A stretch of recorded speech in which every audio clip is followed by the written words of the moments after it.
Welcome back to This Day in Irish History. I'm your host, Raymond Welsh. Before we dive into today's story, if you'd like to explore other significant events that happened on this day in Irish history, visit thisdayirishhistory.com. The link is in the episode description. Now, let's journey back to February 15th, 1782, when the first Dungannon Convention convened, a pivotal moment in Ireland's struggle for legislative independence. This assembly, spearheaded by the Ulster Volunteers, signalled a growing demand for Irish self-governance and set the stage for historic reforms in the years that followed.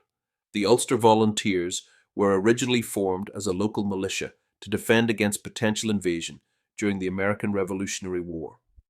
However, as tensions with Britain grew and Irish grievances mounted, the Volunteers evolved from a purely defensive force into a political movement advocating for Irish legislative autonomy. By the early 1780s, the Irish Parliament in Dublin operated under severe restrictions imposed by Poyning's Law and the Declaratory Act of 1720, which effectively granted the British Parliament in Westminster the authority to legislate for Ireland. Many in Ireland, including prominent figures such as Henry Grattan, sought to challenge this subjugation. Against this backdrop, approximately 250 delegates from volunteer corps across Ulster gathered at the historic market town of Dungannon in County Tyrone. Their purpose was clear: to assert Ireland's right to govern its own affairs. The assembly was held in the Presbyterian Meeting House, a significant choice, as it reflected the influence of the Protestant dissenting community, which played a crucial role in Ireland's push for reform. The resolutions passed at Dungannon were nothing short of revolutionary. The delegates declared that the Irish Parliament should be free from external control, rejecting any legislative interference from Westminster. They also demanded judicial independence, arguing that Irish courts should not be subject to British influence. Crucially, they reaffirmed their loyalty to the Crown, making it clear that their movement was not about severing ties with Britain, but about ensuring Ireland's rightful place as a self-governing nation. Henry Grattan, a leading advocate for Irish self-rule, was not present at the Dungannon Convention, but was deeply inspired by its resolutions. He carried the momentum forward, continuing to press for legislative reform in the Irish Parliament.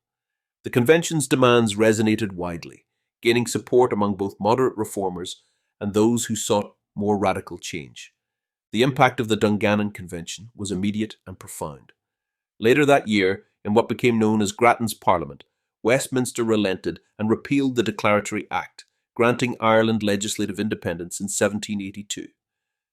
This period of partial self-governance lasted until the Act of Union in 1801, when Ireland was fully absorbed into the United Kingdom, effectively reversing the gains made by the Volunteers.